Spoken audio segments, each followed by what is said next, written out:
नमस्कार। हाँ, आज हम एक फिल्म रिव्यू पर बात करने वाले हैं। फिल्म है 2024 की सितारे जमीन पर। हाँ, बिल्कुल। तो ये जो फिल्म है ये तारे जमीन पर का सीक्वल तो नहीं है, हाँ, पर हाँ वैसी ही कुछ भावनाएं। वही जोन है। हाँ, जोन वही है, पर इस बार फोकस अलग है। डिसलेक्सिया नहीं, बल्कि मतलब बौद्धिक और विकासात्मक अक्षमताओं वाले बच्चे, अच्छा, जैसे डाउन सिंड्रोम, ऑटिज्म, इस तरह की चीज है। एग्जैक्टली। और कहानी ये है कि कैसे कंपटीशन वाली दुनिया में करुणा की क्या जगह है। तो चलिए देखते हैं ये रिव्यू क्या कहता है। फिल्म क्या वाकई वो संदेश दे पाती है? बिल्कुल। रिव्यू बताता है कि कहानी कबीर की है, आमिर खान ने रोल किया है।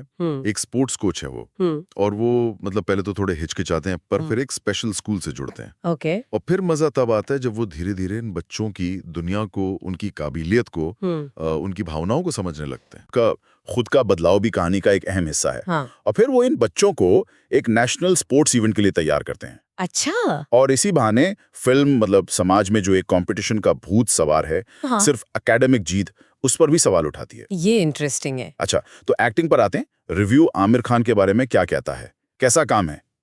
रिव्यू आमिर के काम को संवेदनशील और दमदार दोनों मानता है।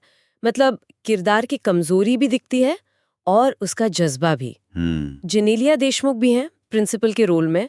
उनकी वापसी को भी अच्छा बताया है, सहज लगी हैं। पर रिव्यू का मेन फोकस बच्चों पर है शायद। हाँ बिल्कुल। रिव्यू साफ कहता है कि फिल्म के असली सितारे तो वो बच्चे ही हैं। उनका अभिनय इतना नेचुरल है और आमिर के साथ उनकी केमिस्ट्री वो फिल्म की जान है। वाह, ये तो बड़ी बात है कि बच्चों का काम इतना उभर कर आया है। जेनेलिया सपोर्ट करती हैं और बच्चों को बहुत ही सम्मान से दिखाया है, कोई मेलोड्रामा नहीं। सही। अच्छा, एक्टिंग तो हो गई, पर डायरेक्शन कैसा है? आमिर खान ने डायरेक्ट भी किया है ना इसे? हाँ, डायरेक्शन भी उन्हीं का है और रिव्यू उनके डायरेक्शन को मैच्योर और सेंसिटिव मानता है। मतलब उपदेश देने वाली फिल्म नहीं है? नहीं, बिल्कुल नहीं। हल्के फुल्के पल हैं, इमोशंस हैं, किरदारों की अपनी छोटी छोटी जीतें हैं। पहला हाफ कैरेक्टर्स को सेट करता है, दूसरा हाफ फिर वो स्पोर्ट्स कंपटीशन की तरफ बढ़ता है। और क्लाइमैक्स, वो रिले रेस? हाँ, उसको रिव्यू ने प्रेरणादायक तो कहा है, पर साथ में यथार्थवादी भी। यथार्थवादी इसका मतलब क्या? मतलब टिपिकल बॉलीवुड जीत नहीं दिखाई? शायद यही मतलब है कि अंत बहुत ज्यादा फिल्मी या अविश्वसनीय नहीं लगता। लेकिन हाँ, रिव्यू ये भी कहता है कि कहानी अच्छी होते हुए भी बीच में थोड़ी धीमी हो जाती है। और म्यूजिक शंकर एहसान लॉय का है शायद, उसका क्या रोल है? म्यूजिक को रिव्यू ने काफी सराहा है।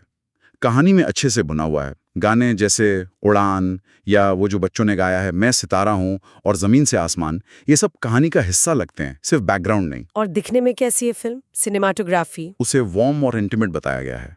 बच्चों के इमोशंस पकड़ने के लिए क्लोजअप्स का इस्तेमाल है। हाँ, एडिटिंग पर एक छोटी सी टिप्पणी है कि आमिर के कुछ इंटरनल मोनोलॉग वाले सीन शायद छोटे किए जा सकते थे। अच्छा, कुछ डायलॉग्स भी खास तौर पर मेंशन किए रिव्यू ने? हाँ, किए हैं। जैसे एक है, हर बच्चा एक सितारा है, बस उसे चमकने के लिए एक नई दुनिया चाहिए। वाह। और एक और है, जीतने से बड़ा काम है किसी को जीतने लायक बनाना। ये तो बहुत गहरी बात है। हाँ, ये डायलॉग्स फिल्म का जो मूल आइडिया है, समावेश, स्वीकृति, हर किसी की क्षमता को पहचानना, उसे सामने लाते हैं। फोकस जीत से ज्यादा काबिल बनाने पर है। तो अगर सम अप करें रिव्यू के हिसाब से, फिल्म की अच्छी बातें क्या हैं और कमजोर क्या? अच्छी बातों में बच्चों की जबरदस्त एक्टिंग, कहानी की संवेदनशीलता, समावेश का पॉजिटिव संदेश, आमिर की परफॉर्मेंस और फिल्म का ओवरऑल होपफुल माहौल। और कमजोरियां? कमजोरियों में कहानी कहीं कहीं प्रिडिक्टेबल हो जाती है, बीच के कुछ सीन थोड़े भारी या इमोशनल लगते हैं, और हाँ, तारे जमीन पर से तुलना तो होती ही है, जो शायद होना ही था। रेटिंग क्या दी है रिव्यू ने? 5 में से 4 स्टार। 4 स्टार, तो मतलब कुल मिलाकर एक अच्छी देखने लायक फिल्म मानी है रिव्यू ने। हाँ बिल्कुल। तो इस रिव्यू के आधार पर तो यही लगता है कि सितारे जमीन पर एक अहम फिल्म है, दिल को छूती है, सोचने पर मजबूर करती है। मनोरंजन तो है ही, पर शायद उससे ज्यादा कुछ और भी है। सही कहा। और ये एक सवाल भी छोड़ जाती है सोचने के लिए कि हमारा समाज काबिलियत को मापता कैसे, और क्या वाकई कंपटीशन और करुणा, ये दोनों चीजें साथ चल सकती हैं, खासकर जब हम स्पेशल नीड्स वाले लोगों की बात कर रहे हों। ये एक बड़ा सवाल है। बिल्कुल, सोचने वाली बात है।